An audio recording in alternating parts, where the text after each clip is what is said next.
Chers collègues, mesdames et messieurs, bonjour, bienvenue et merci d'être venus si nombreux pour assister à une conférence-concert où il sera question de couleurs. Là, vous en avez pour certains, vous en avez plein la figure déjà avec le soleil. Donc de couleurs, de musique et de leurs étranges correspondances, en un mot, de chromesthésie. Alors la couleur pose bien des questions, comme vous le verrez, notamment sur notre manière de voir et de ressentir ce que nous voyons, sur l'impact de la psychologie et de l'environnement. Ainsi, pour un francophone, il n'existe que quelques mots pour qualifier le blanc. Crème, cassé, écru, beige, ivoire, coquille d'œuf, on pourrait peut-être en trouver quelques autres, alors que pour un Inuit, il y en a plusieurs dizaines. Ça change déjà les perspectives. Cette intéressante mise en perspective, justement, nous a originalement été proposée par le journaliste féru de musique Camille Derek et la pianiste Cassandre Marfin, qui en a donné l'impulsion, et plus que l'impulsion, comme vous verrez. Malheureusement, Camille met aujourd'hui en terre la personne qui l'a élevée et il ne pourra pas assurer cette conférence. Condoléances à lui et à sa famille. Mais ne partez pas, car Cassandre étudie les synesthésies depuis bien longtemps. Une fois la stupéfaction passée, elle a décidé et proposé d'assurer seule les deux volets de cette conférence-concert qui lui tient à cœur. C'est un tour de force qui nous promet une intervention particulièrement proche de l'expérience sensible dont il va être question. Avant de lui faire place, permettez-moi de vous la présenter en quelques mots. Cassandre Marfin est née, il n'y a pas très longtemps, à Bruxelles. Elle a étudié sous les conseils successifs de Eugène Galland, Eliane Reyes et Dominique Cornille. Et puis, auréolée de quelques prix, elle est devenue soliste, chambriste, enseignante. Elle a même été ma collègue à Art au Carré et, à l'occasion, organisatrice de concerts. Alors, Cassandre fait montre d'un intérêt passionné pour les sensibilités liées à la couleur, en particulier chez les compositeurs du XXe et XXIe siècle. Et elle a d'ailleurs consacré, dès 2021, un premier disque à Olivier Messiaen, célèbre synesthète. Aujourd'hui, elle nous fait l'honneur de prendre l'occasion de cette conférence pour présenter publiquement, en compagnie du label Cyprès, ici présent, à la personne de Cédric Hustings et Denis Guerdon, son nouvel enregistrement, qui est le premier d'une trilogie, en cours donc, consacrée aux couleurs primaires, bleu, jaune et rouge. Cette trilogie s'intitule Jusqu'à la nuit, et ce premier volet, le bleu.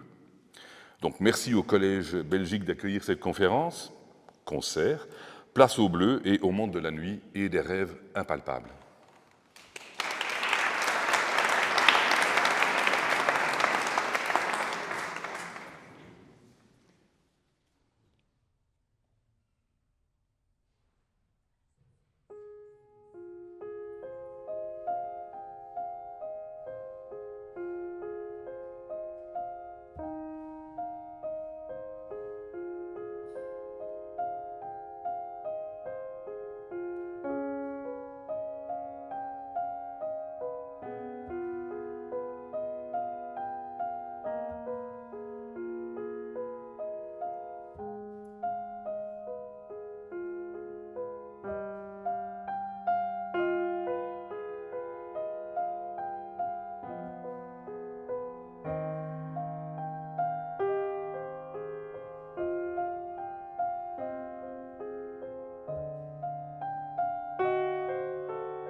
formidable compositrice américaine qu'on redécouvre peu à peu, redécouverte à laquelle Cassandre participe, comme vous l'entendez.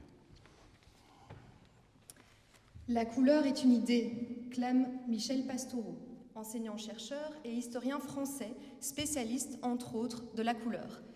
Telle que nous la concevons, la couleur n'est jamais une donnée brute de la nature.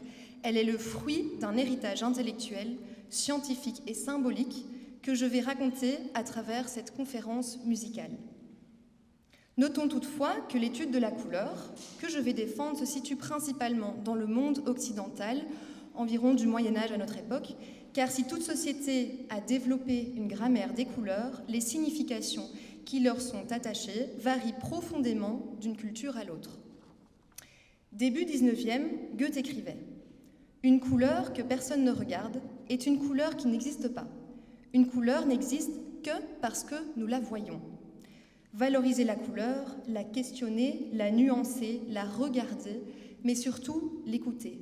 C'est dans cette idée de faire l'expérience de la couleur que s'inscrit mon projet Jusqu'à la nuit, avec cette conférence, un voyage musical où l'abstrait se situe dans les sciences, dans des approches différentes par rapport à un phénomène que nous expérimentons, et de prendre justement cette information, de la manipuler afin d'en créer un terrain de réflexion qui devient fertile pour l'imaginaire.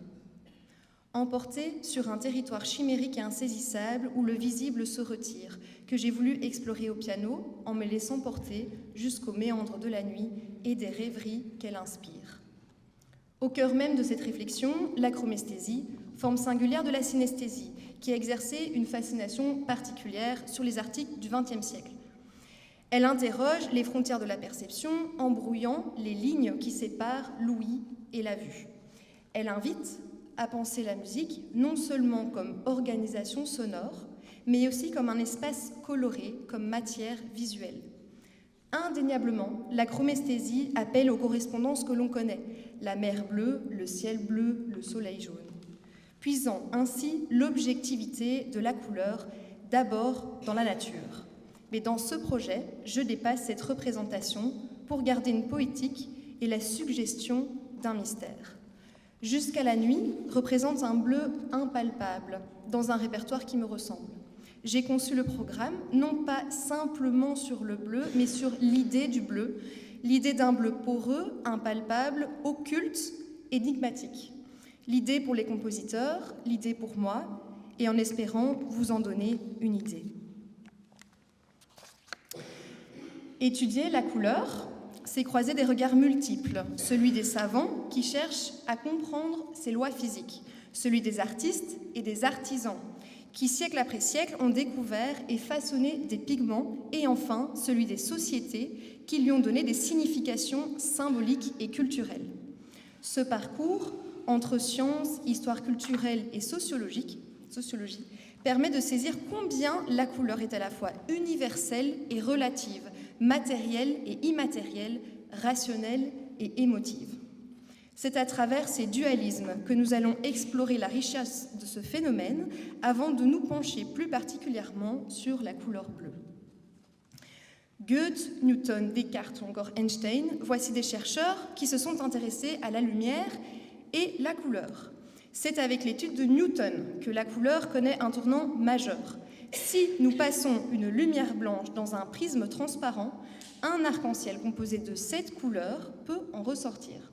Inversement, cela signifie que nous obtenons la couleur blanche en additionnant 7 couleurs, le rouge, l'orange, le jaune, le vert, le bleu, l'indigo et le violet. La couleur devient alors une caractéristique de la lumière. Cette approche objective sera critiquée par Goethe dans son Traité des couleurs. Il refuse de réduire la couleur à un phénomène purement optique et mécanique.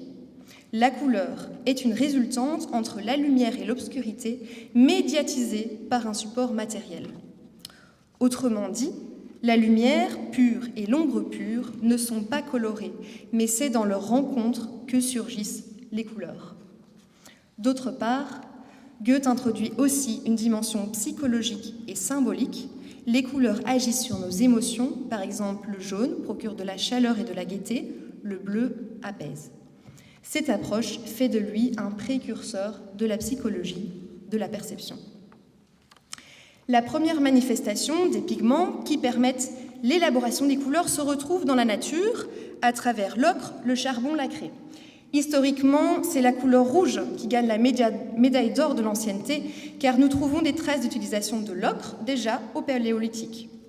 Les couleurs vont connaître un destin tout à fait inégal, de par leur difficulté ou non à créer leurs pigments.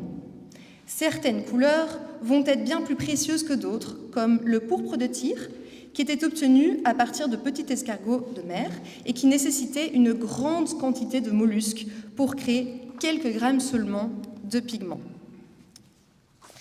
Le blanc pour la pureté, le noir pour le péché, et le rouge pour le pouvoir et la passion, ces symboliques s'incarnant de manière exemplaire dans l'art du vitrail moyenâgeux.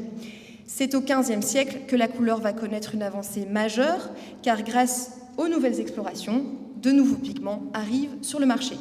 Le commerce prend en effet une ampleur mondiale et les peintres vont découvrir de nouvelles nuances à explorer et à exploiter, cassant ainsi l'unique code de l'esthétique pour créer un nouveau lien avec la société et ses représentations.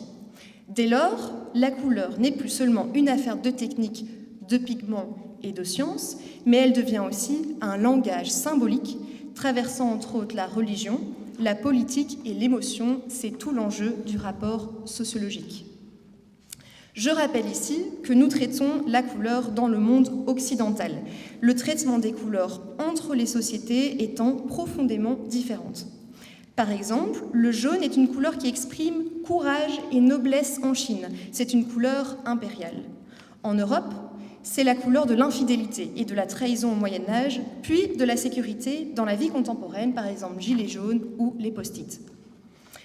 C'est la société qui fait la couleur, qui lui donne sa définition et son sens, qui construit les codes, les pratiques et définit les enjeux, avance Michel Pastoureau, qui souligne sans cesse que la couleur est une idée et véhicule des codes que la société lui attribue. Donc, la couleur est aussi un fait de société et elle induit aussi notre compréhension d'une société. Par exemple, on appréhende la noblesse grecque et des Romains par l'intermédiaire du marbre blanc de leur temps, alors que tout était haut en couleur. Aujourd'hui, on les trouverait kitsch. Au-delà des images, le langage aussi renforce nos idées des couleurs. Rire jaune, voir rouge, travailler au noir, donner carte blanche, avoir la main verte, ce qui souligne que la langue utilise la couleur par analogie et pas simplement par une description objective. La couleur peut être un pont entre l'émotion et la perception, comme le propose Goethe. Par ailleurs, une couleur ne peut se traiter seule. Elle est toujours mise en relief grâce aux autres couleurs. Un jaune sur fond noir ne sera jamais le même jaune que sur un fond bleu. Cette variabilité coexiste avec une autre dimension, la couleur obéit à des lois perceptives. Elle n'existe jamais isolément et se définit en relation avec les autres couleurs qui l'entourent. C'est ce jeu de contraste et de mise en relief qui permet d'anticiper certains effets et de considérer que, dans une certaine mesure, la couleur peut être prévisible. Dans l'histoire des couleurs, la préface de Bussatin souligne « Les couleurs conquièrent une sorte d'autonomie, de suffisance qui en font des signes, qui s'isolent pour constituer des grilles fragmentaires d'interprétation des cultures et des sociétés. Les couleurs témoignent d'une partie de l'histoire et deviennent des signes à part entière. Chaque couleur prend une valeur symbolique propre et on peut s'en servir pour comprendre un aspect d'une culture ou d'une société. Par exemple, le rouge, symbole universel du sang, de la révolte et du communisme. Le noir, la couleur de l'anarchie utilisée dès la fin du XIXe siècle comme bannière de refus de l'ordre établi. Et le vert, devenu le symbole de la lutte pour le droit à l'avortement, d'ailleurs appelé en Amérique latine Maria Verde. Les couleurs sont un témoignage d'histoire. Ensemble, elles forment une sorte de grille d'interprétation, même si chaque couleur n'explique qu'un fragment du tout. Pour déchiffrer les couleurs, il est utile de se tourner vers la théorie du cercle chromatique. La couleur tend vers une suffisance d'elle-même, en même temps qu'une coexistence avec son opposé.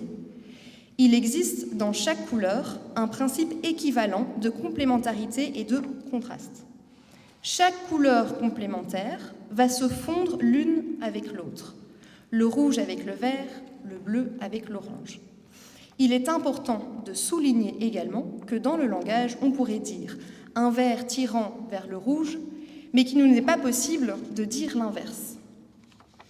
J'ai décidé de réduire la recherche musicale autour des 3 couleurs primaires, le bleu, le jaune, le rouge, qui, je rappelle, sont les couleurs à partir desquelles on peut créer l'ensemble des autres couleurs.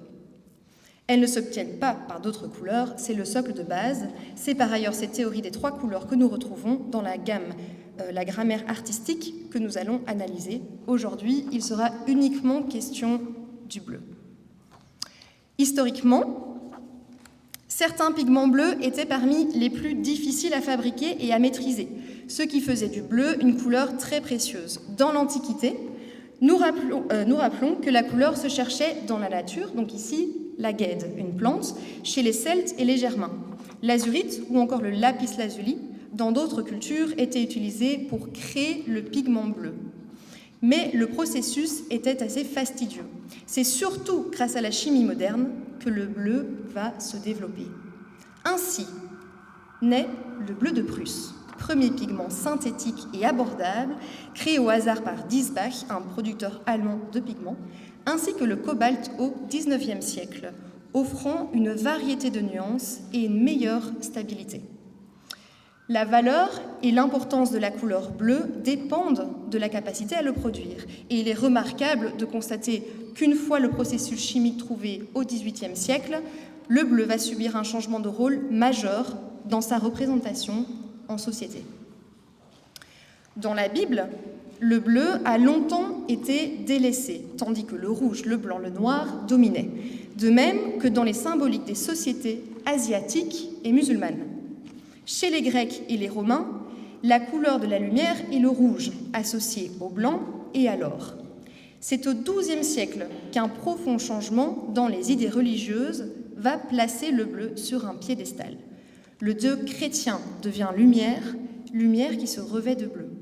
Alors que les ciels étaient représentés en noir, ils deviennent bleus et représentent l'idée de lumière en même temps que l'or et le blanc.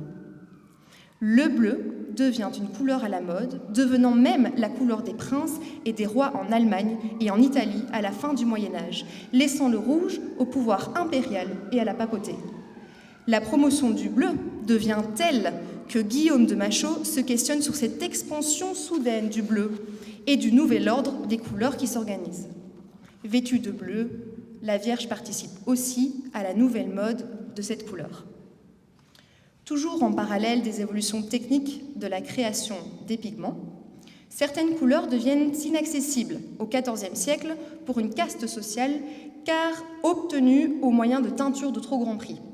Ainsi, au XVIIIe siècle, le bleu de Prusse, certes instable à la lumière, propose une coloration très intense, permet de nouvelles nuances de bleu et ouvre la voie à un épanouissement complet du bleu. On le retrouve sur les drapeaux, mais surtout dans les uniformes au XXe siècle comme le bleu de travail. Figurez-vous que le jeans Lévi-Strauss a également fortement participé à l'expansion de la couleur bleue dans notre société, phénomène très bien décrit par Michel Pastoureau dans son livre « La couleur bleue ». Aujourd'hui, le bleu peut représenter la tranquillité, le froid, la liberté, c'est une couleur neutre, et c'est probablement pour ça qu'elle représente la couleur favorite en Europe pour 40 à 50% de la société. Toujours au XVIIIe siècle, les couleurs abondent dans la littérature romantique et c'est le bleu qui l'emporte encore une fois haut la main. Il devient la couleur de l'amour, de la mélancolie, du rêve. Depuis, le bleu n'a plus jamais quitté sa stature de couleur bien-aimée. Il véhicule un ensemble de significations émotionnelles et symboliques jusque dans nos expressions françaises. Bleu de froid, avoir une fleur bleue, être fleur bleue.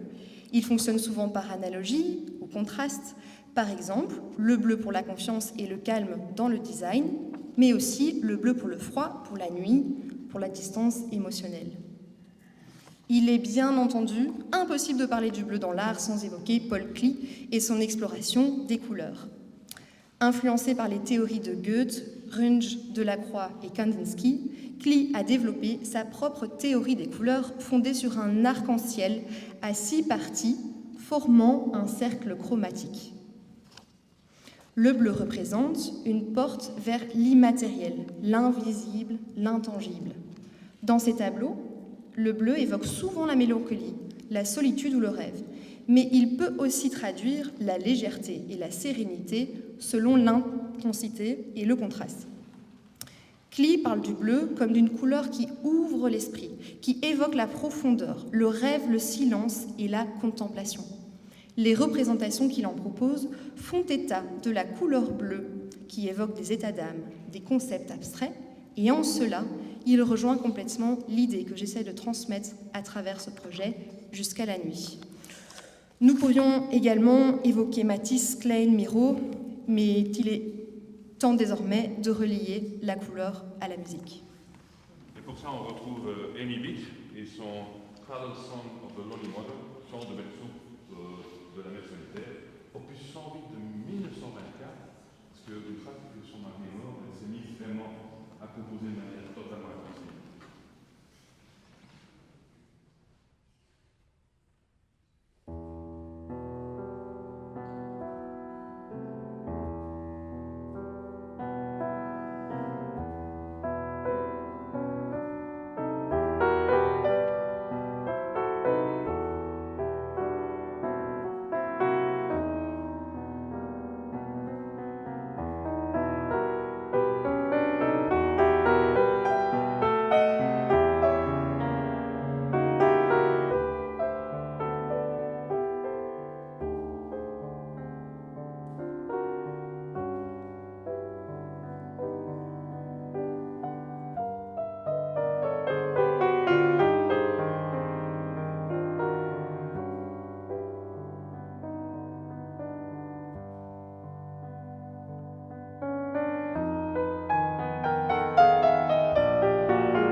Bon, en fait, tout cela, c'est bleu.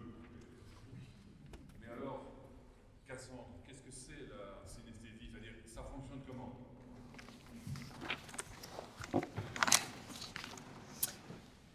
Originellement définie par Flournoy, psychologue suisse, comme l'union des sensibles. De par son étymologie, la synesthésie décrit le phénomène par lequel la stimulation d'un sens déclenche automatiquement une perception dans un autre sens. On observe une interconnexion entre deux aires du cerveau réveillées par un stimuli qui n'a pour vocation d'en toucher qu'une. Donc, l'excès d'interconnexion crée la synesthésie. La relation la plus répandue serait le graphème et la couleur, où les lettres seraient perçues par des couleurs. Pour un synesthète, il n'existe pas de juxtaposition de deux termes, le son de telle voyelle est telle couleur, par exemple. Cela peut être une texture, lisse, dense, rugueuse, une matière. Cela peut s'étendre à l'espace ou à un mouvement. Parmi les différentes formes de synesthésie, l'acromesthésie occupe une place particulière. Dans ce cas précis, les sons, qu'il s'agisse de notes de musique, de bruit ou de voix, évoquent spontanément des couleurs et des formes visuelles. L'acromesthésie illustre de manière frappante la capacité du cerveau à créer des correspondances sensorielles inédites et à tisser des liens entre la perception auditive et visuelle. Grâce à différents témoignages, il existerait plusieurs sortes de chromesthésie, la chromesthésie associative et la chromesthésie projective. La première, la couleur est pensée, elle n'est pas perçue par les yeux, elle est plutôt associée mentalement à un son. Quand la personne entend un son, elle sait quelle couleur correspond, mais elle ne la voit pas réellement. La chromesthésie projective, la couleur est perçue comme si elle existait dans le monde réel. La personne synesthète voit la couleur flotter devant elle ou sur l'objet qui produit un son. Certains artistes ou compositeurs ont en effet transformé cette expérience sensorielle en un langage créatif unique, où son et couleurs se répondent et se superposent. C'est le cas de peintres comme Kandinsky, qui voyait la musique dans ses toiles, ou de compositeurs tels que Pierre Boulez, pour qui les textures sonores pouvaient suggérer des couleurs et des formes. Cette approche artistique nous permet d'observer comment la chromesthésie, phénomène intime et subjectif, devient une source d'inspiration et de composition. Kandinsky propose dans son ouvrage de référence du spirituel dans l'art en 1912 des exemples de ce qu'il appelle l'audition colorée, expression et vision qu'il partage avec le musicien Arnold Schoenberg. Ils établissent ensemble des parallèles entre la couleur et les timbres instrumentaux. Ils diront du bleu: le bleu clair est comme la flûte, le bleu foncé comme le violoncelle, et en descendant encore comme les sonorités merveilleuses de la contrebasse, dans son côté le plus solennel, le son du bleu est comparable à l'orgue de basse. Je parlais de Paul Klee, il est important de mettre en lien avec Pierre Boulez, élève d'Olivier Messiaen, compositeur, chef d'orchestre et aussi écrivain d'un livre au sujet du peintre Klee intitulé « Le pays fertile ». Pierre Boulez s'intéressait surtout aux textures sonores, au timbre et à l'organisation spatiale du son dans ses œuvres, créant des paysages sonores à la fois précis et abstraits. Certains musicologues évoquent une forme de chromesthésie conceptuelle chez lui. Ces structures musicales donnent l'impression de couleurs changeantes, de mouvements ou de tensions visuelles, même si elles restent purement auditives. Je vous cite un passage du Pays fertile. Lorsque Klee souligne des surfaces par des textures de petits points plus ou moins denses qui en font apparaître les types divers, Webern fait la même chose en musique. Pour signifier qu'une note remplit une certaine durée, il va non point la tenir, mais la faire apparaître au moyen de notes staccato plus ou moins rapprochées, c'est-à-dire plus ou moins rapides ou plus ou moins lents. Dans des univers tout à fait différents, l'un pour occuper l'espace, l'autre pour occuper le temps. Ils ont tous deux trouvé cette même solution de petites impulsions colorées dans la peinture, rythmique dans la musique. Du Pays fertile. L'analogie entre peinture et musique nous montre que même si les médiums diffèrent, certains principes de perception et de structuration restent étonnamment similaires. C'est précisément ce lien que l'on retrouve chez de nombreux compositeurs qui ont exploité des couleurs sonores pour créer des textures, des atmosphères. Penchons-nous donc maintenant sur les compositeurs que vous entendez aujourd'hui. Comme je l'énonçais au début de cette conférence, la source même de la couleur se trouve dans la nature. Un des premiers compositeurs qui nous vient tout de suite à l'esprit est bien entendu Claude Debussy et son insatiable volonté de symbolisme. Messiaen en dit, c'est un musicien qui a compris le rapport son-couleur et qui l'a compris par la contemplation de la nature. Nous pouvons distinguer plusieurs associations. Des compositeurs qui étaient réellement dotés de la capacité et ceux qui se plaisaient à employer la métaphore colorée comme une source de langage musical. Mais l'absence de détails ne nous permet pas de préciser en profondeur. Toutefois, chez les compositeurs, nous retrouvons l'acromesthésie sous différentes formes. Par exemple, Sibelius associait la tonalité à une couleur comme Amy Beach. Duke Ellington associait les couleurs au timbre et Rimsky-Korsakov mariait une note à une couleur. Je vous propose d'écouter un extrait entre Olivier Messiaen et Claude Samuel, éminent critique musical et homme de radio. Et pour vous, Debussy est le type même d'un musicien amoureux de la nature? Certainement. Et c'est en plus un musicien qui a compris le rapport son-couleur et qui l'a compris par la contemplation de la nature.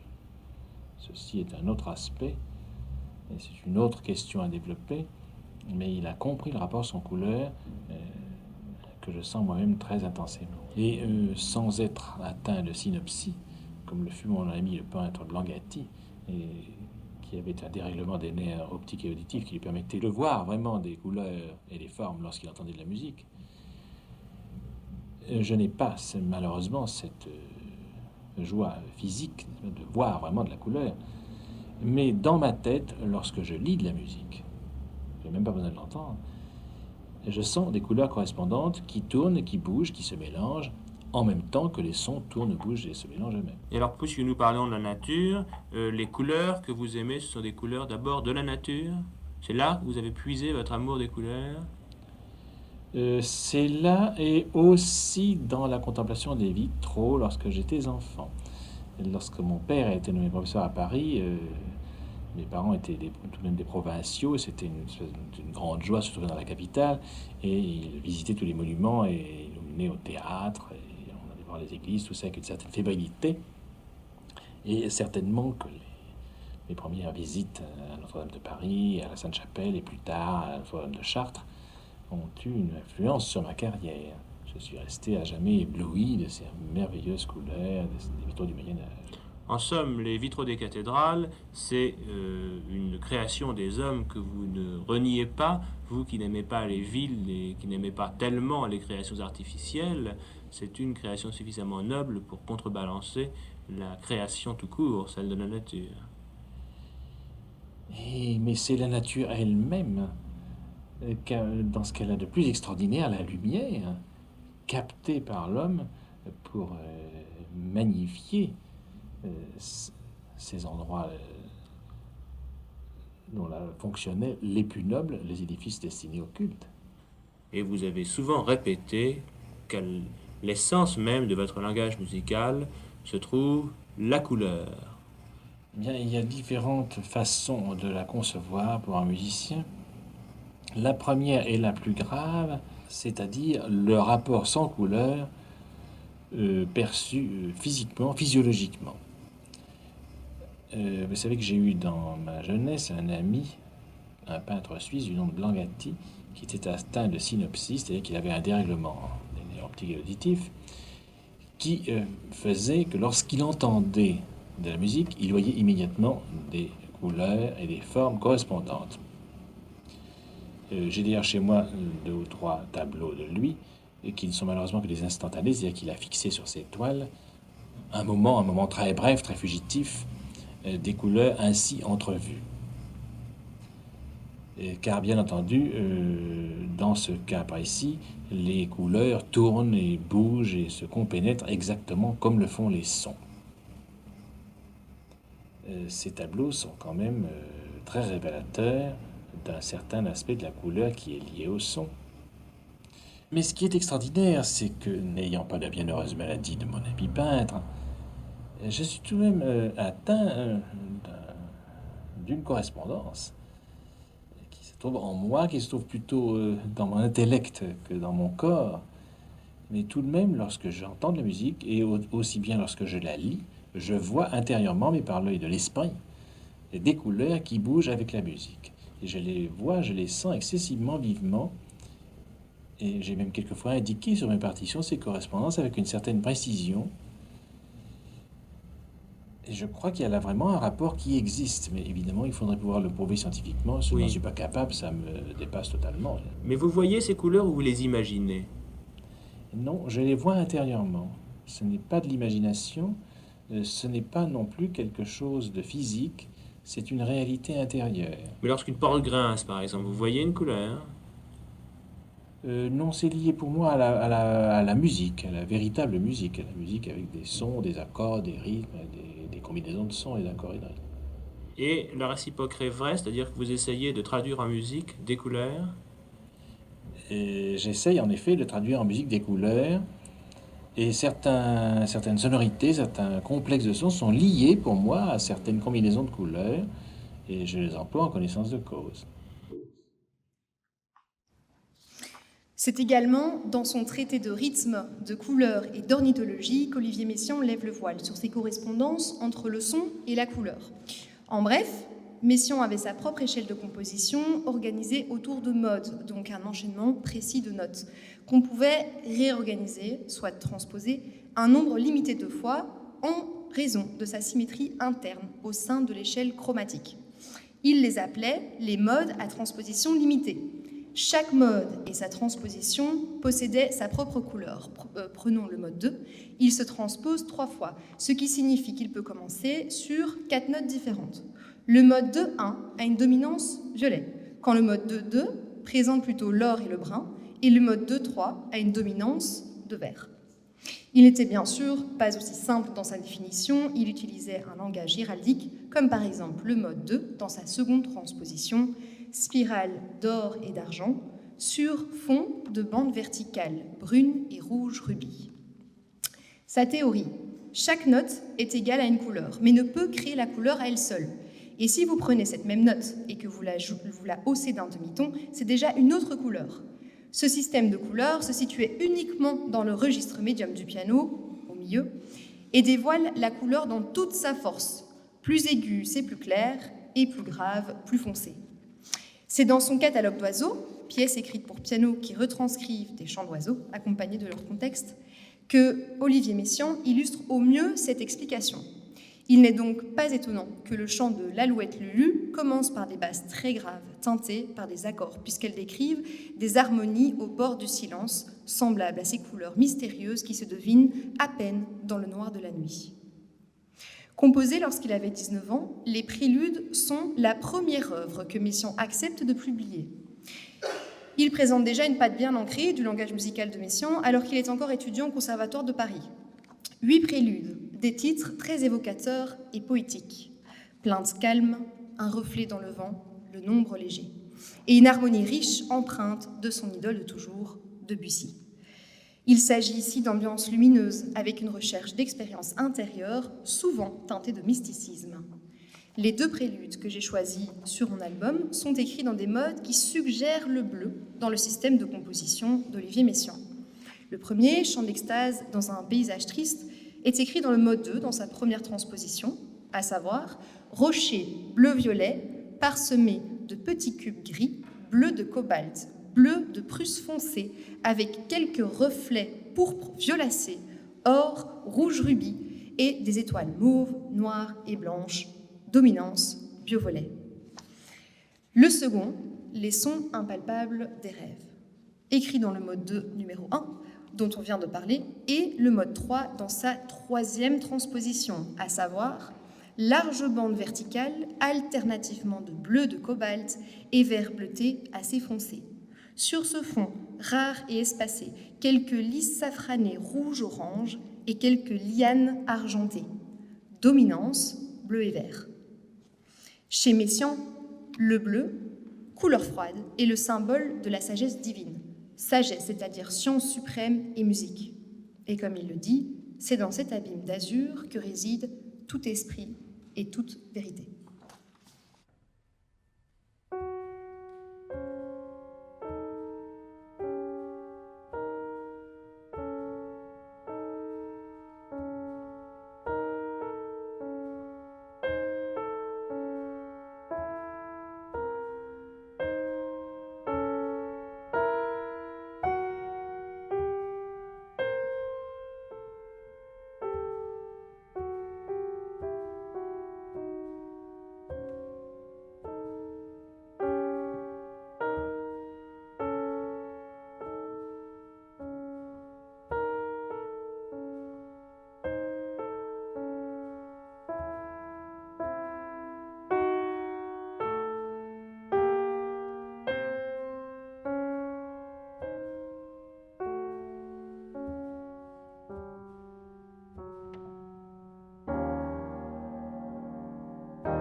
Bon, il écrit ça, Messiaen est encore élève chez Paul Ducard au Conservatoire de Paris.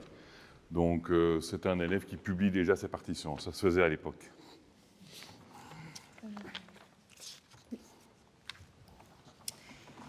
Amy Beach est une compositrice américaine que j'affectionne particulièrement. Toute sa vie, elle a été sous le joug des hommes, ayant vécu à l'époque post-romantique, donc une époque où il était difficilement accepté de glorifier une femme pour son art. Son mari, Henry Beach, lui demandera de ne jamais enseigner le piano et d'offrir ses quelques cachets de pianiste à des œuvres caritatives, afin de ne pas donner l'impression qu'il ne gagnait pas assez pour deux. Son mari voulait qu'elle se consacre quasi uniquement à la composition, car il reconnaissait son génie pour cet art. Mais attention, uniquement en publiant sous le nom de H.H.E. Beach, soit les initiales de son mari. Il lui interdisait également de suivre des cours de composition à l'université, de peur que cela n'affecte trop le style unique d'Amy. Il est certain qu'elle a manqué de découvrir d'autres formes et d'autres styles durant cet autoritarisme. Dans ses inspirations, nous retrouvons beaucoup de mélodies folkloriques, mais surtout des images de nature qui prennent la forme de titres évocateurs, d'incipides poétiques ou de transcriptions de chants d'oiseaux. Le fait qu'elle ait pris l'habitude de composer régulièrement dans son jardin a certainement influencé son processus créatif. Les images naturelles de Beach étaient amplifiées par une caractéristique distinctive de sa personnalité musicale, sa synesthésie. Malheureusement, il existe assez peu de documentation et de témoignages sur cette synesthésie, et l'une des explications pourrait être que le sujet n'était pas encore bien connu ni discuté entre musiciens fin 19e, début 20e. Depuis son plus jeune âge, Amy Beach entendait certaines sonorités comme des couleurs différentes. Ces associations sont restées constantes tout au long de sa vie.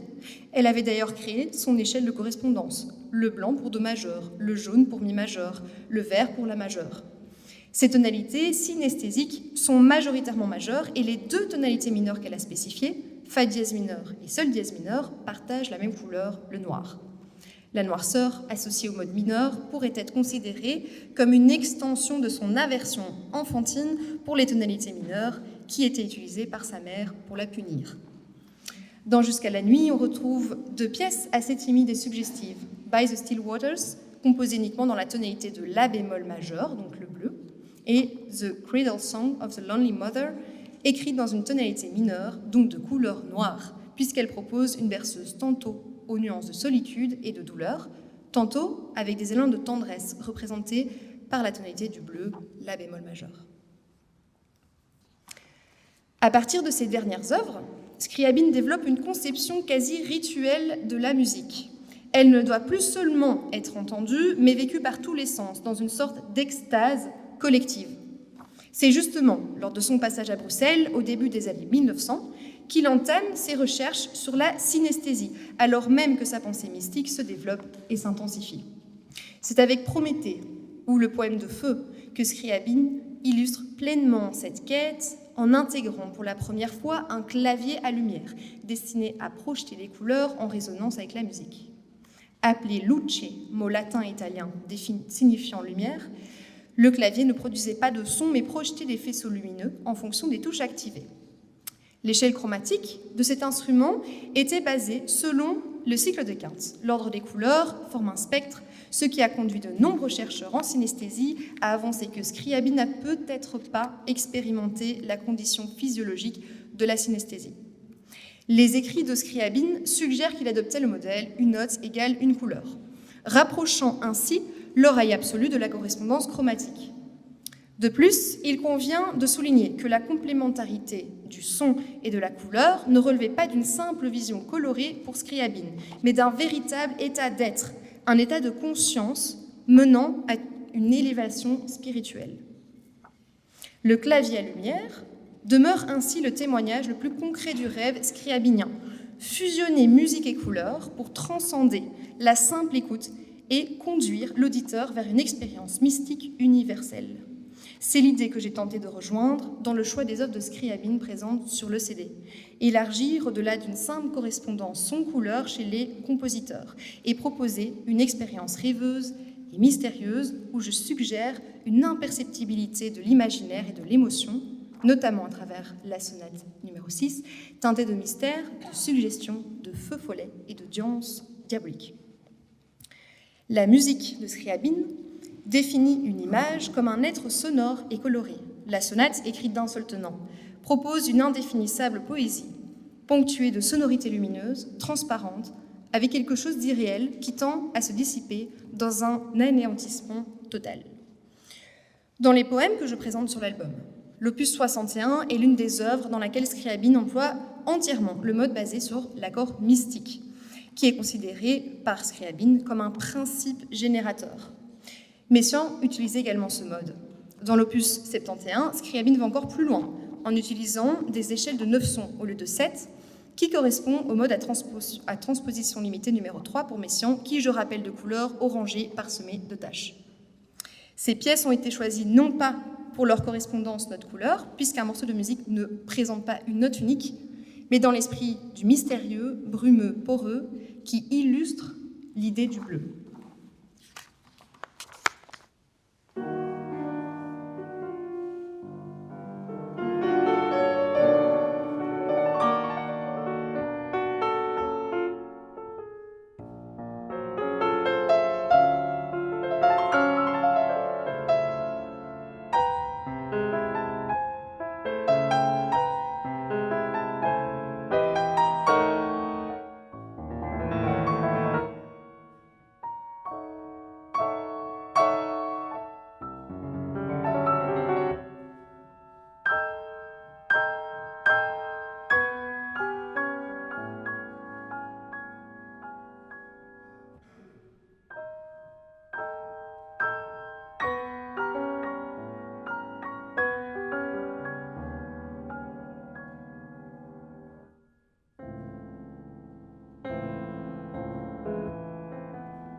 Le rêve de l'eunuque est un tableau du peintre orientaliste français Jean-Jules Antoine Lecomte du Nouilly.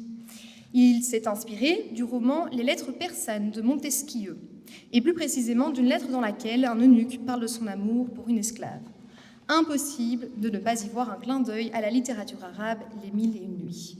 La fable visitant le rêve, le récit dans la vision. Combien d'heures passées là-haut sur la terrasse à imaginer ce qui aurait pu.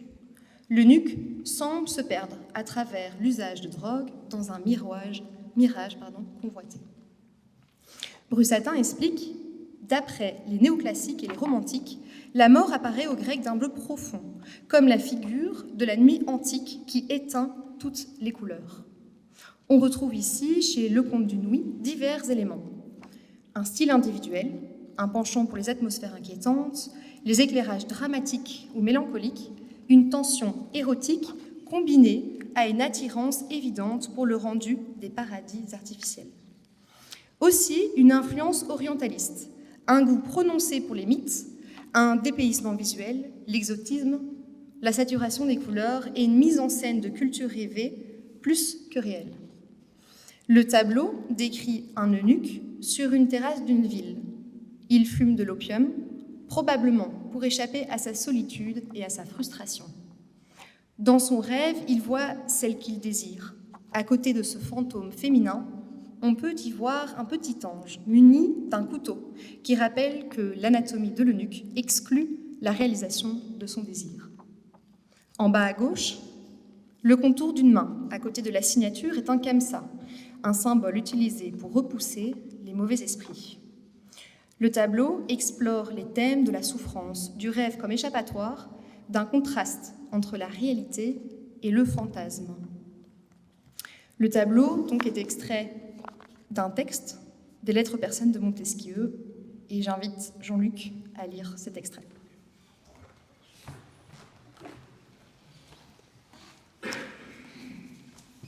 Le soleil s'est couché depuis longtemps. La nuit s'est posée tout doucement sur la ville, comme un long drap de soie dont les pans caressent mon visage et mon corps. Maintenant, la ville répand son parfum, toujours le même, une gerbe de roses, d'iris, de violettes, de vanille et de musc. Suave, enveloppant et mystérieux, à la fois profond et éphémère, hors d'atteinte. Comme Zélide, si belle dans la perfection de sa beauté, de ce corps intact et si désirable. Zélide que j'aime, Zélide qui ne m'est pas destinée. Le chandou, opium, est bon ce soir, pas trop lourd. Je n'ai plus froid, j'entends mon cœur qui bat de plus en plus lentement, tout s'éloigne de moi, dérive au loin. Je suis là pourtant, comme chaque nuit, revenu sur la terrasse en haut de la ville. J'y viens quand tout le harem s'est enfin endormi et que je n'ai plus à veiller sur les femmes. Quand Ouzbek a fait son choix pour la nuit et que mon cœur déborde de joie que ce ne soit pas Zélide. Pas cette fois du moins. Attendre, espérer et par le rêve la rejoindre à l'heure bleue.